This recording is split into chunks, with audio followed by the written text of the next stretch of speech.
Notre Dame gains almost 600 yards, gets off to a slow start offensively, but eventually pulls away for a 66-14 victory. Tim, there aren't too many times where Notre Dame wins a football game by 52 points, and I would imagine the bulk of the fan base is not too satisfied with what happened here today. Yeah, I think you just take the opponents, you take it with a grain of salt. But look, from the middle of the second quarter through the outset of the fourth quarter, they were explosive. They dominated like they should have. It's just the beginning. It's probably going to linger for some fans. 1 of 10 on third down will linger. You mentioned to Coach Kelly afterwards, 5 for 5 on fourth down.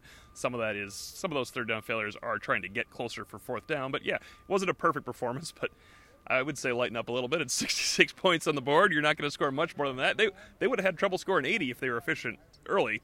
But I think they gained confidence going into a much more difficult situation. They did. And we saw a whole bunch of playmakers emerge here today. 6 different players scoring touchdowns or points for the first time. Javon McKinley, 2 touchdowns.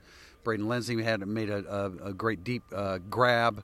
And we saw Avery Davis play a role as well. But I think what I'm alluding to there is that the ground game is still struggling. And the running backs in particular, Ian Book has been effective as a runner in the first 2 games, but there was not a lot of room to run. You can say that New Mexico had hats in the box. I don't know that was always the case, though. Yeah, Brian Kelly mentioned they weren't going to let them run inside, and once that was taken away, they went to their other weapons. The only issue I would have going forward is you could probably take away what Notre Dame is doing with its offensive line push and its backup running backs. We should bring that up. And note that Georgia will be able to defend the outside as well, and Virginia and USC. They're not going to have to sell out so much to stop the run inside to keep the game honest. But look, it's an issue going forward if Ian Book has to lead them in rushing, has to pick up more third down conversions than any other running back.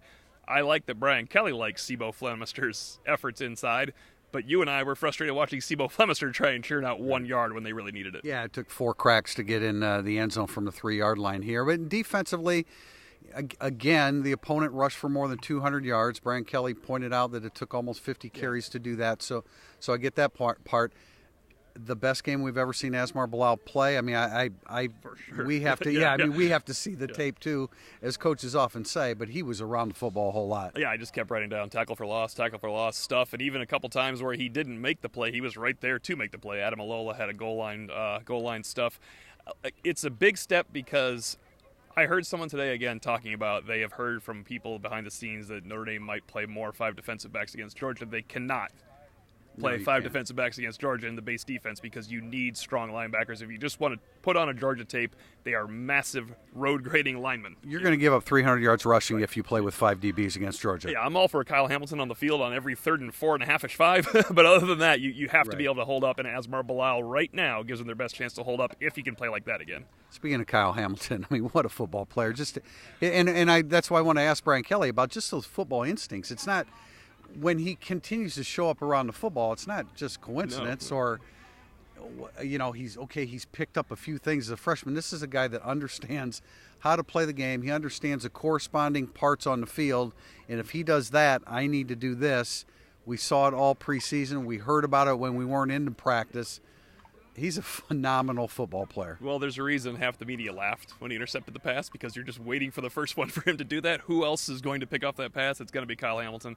I asked Dalen Hayes about it. He's like, the dude's just long, man, and he knows where he's going. He was kidding, of course, but he's going to continue making those plays. I am in no way saying I don't want Kyle Hamilton on the football field. It's just you need some strength against Georgia, and you hope Kyle Hamilton can make an impact on third down because, my goodness, he's a playmaker.